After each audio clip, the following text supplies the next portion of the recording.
আসসালামু আলাইকুম viewers, welcome to momos kitchen.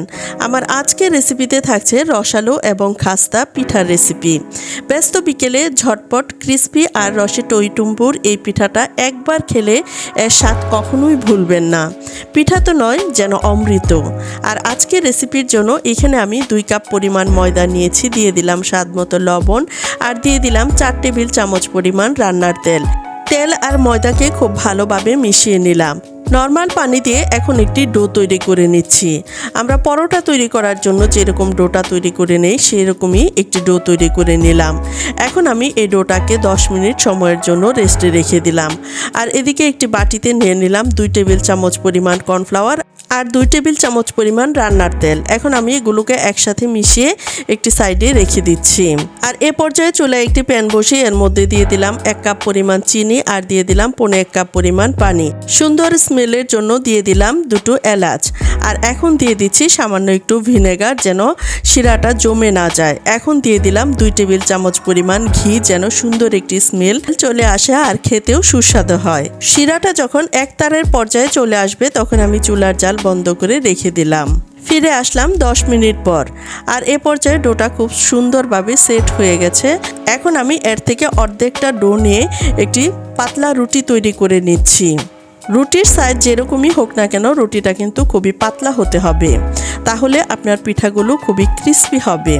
এরই মধ্যে আমি রুটিটাকে পাতলা করে বেলে নিয়েছি। আর এখন আমি আগে থেকে যে কর্নফ্লাওয়ারের মিশ্রণটা তৈরি করে রেখেছিলাম সেখান থেকে আমি অর্ধেকটা মিশ্রণ দিয়ে রুটির উপরে ছড়িয়ে নিলাম। এখন আমি রুটির এক পাশ থেকে ধরে রোল করে নিলাম। আর রুটির শেষ প্রান্তে এসে কিছুটা পানি দিয়ে আমি সিল করে নিচ্ছি। আর রোলের এক সাইড ধরে আমি ছোট ছোট করে টুকরো করে নিচ্ছি। আর অবশ্যই আপনাদের মাথায় রাখতে হবে রুটিটা কিন্তু খুবই পাতলা করে বেলে নিতে হবে, তাহলে আপনার পিঠাগুলো অনেক বেশি ক্রিস্পি হবে। দেখুন আমি কিভাবে পিঠার শেপটা দিয়ে দিচ্ছি। আমি এখান থেকে এক একটি টুকরো নিয়ে কিভাবে পিঠার শেপগুলো দিয়ে দিচ্ছি তাও দেখিয়ে দিচ্ছি। আমি এক সাইড থেকে সিল করে নিলাম আর একটু হাত দিয়ে চেপে চ্যাপটা করে নিলাম। একইভাবে আমি সবগুলো পিঠার শেপ দিয়ে নিলাম। পিঠাগুলো ভাজার জন্য চুলায় একটি প্যান বসিয়ে এর মধ্যে আগে থেকে কিছুটা তেল গরম করে নিয়েছি। তেলটা মিডিয়াম আঁচে রেখে পিঠাগুলোকে মুচমুচে করে ভেজে নিচ্ছি।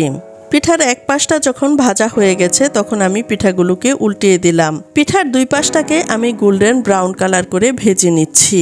আর চুলার আঁচ যদি বাড়িয়ে দেওয়া হয় সেই ক্ষেত্রে কিন্তু পিঠাগুলো খুব তাড়াতাড়ি রংটা চলে আসবে আর পিঠাগুলো মুচমুচে হবে না।